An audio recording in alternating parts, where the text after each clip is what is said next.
So before putting an offer on a property, there's a fair few things you need to consider. The first thing is, unless you've got the cash in your bank account to pay the full purchase price, we highly recommend you make the contract subject to finance.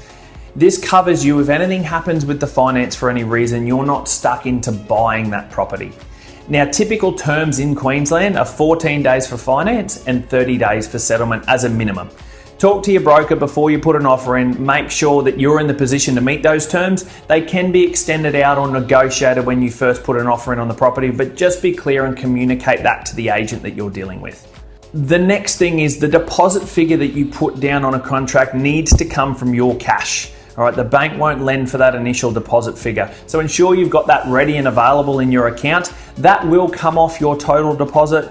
That deposit amount sits in a real estate agent's trust account. It's not sitting there for them to earn interest on it. It is literally a holding deposit. Now, if for some reason your contract doesn't proceed through to finance or a building and pest issue or any other term under the contract, you are eligible to receive that deposit back. So you will get that back, but just remember that has to come from your cash. Now, if it's your first home, we do recommend you take the contract to your solicitor or conveyancer to read through it and explain any points that you might be unsure of before you sign. If you've done it a few times, it's not your first rodeo, you've probably seen the normal contract terms. But if it's your first home, good idea, just run that past your solicitor first. When it comes to details on the contract, ensure you put your full names of all the borrowers and everyone that's going to be on the title on the contract. Now that includes all middle names. If you're lucky enough to have 2 middle names, put all your middle names on there. Ensure they're spelt correctly. This can cause a delay in settlement later on down the track.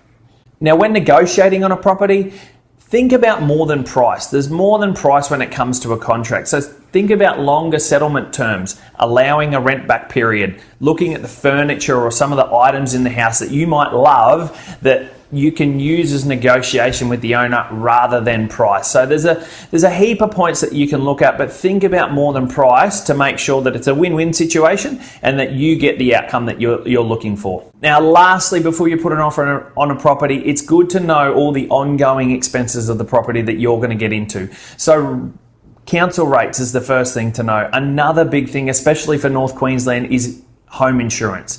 Get some quotes on home insurance to know that what you're going to be up for on an ongoing basis, and make sure you get multiple quotes. We do see a huge variance between providers when it comes to insurance.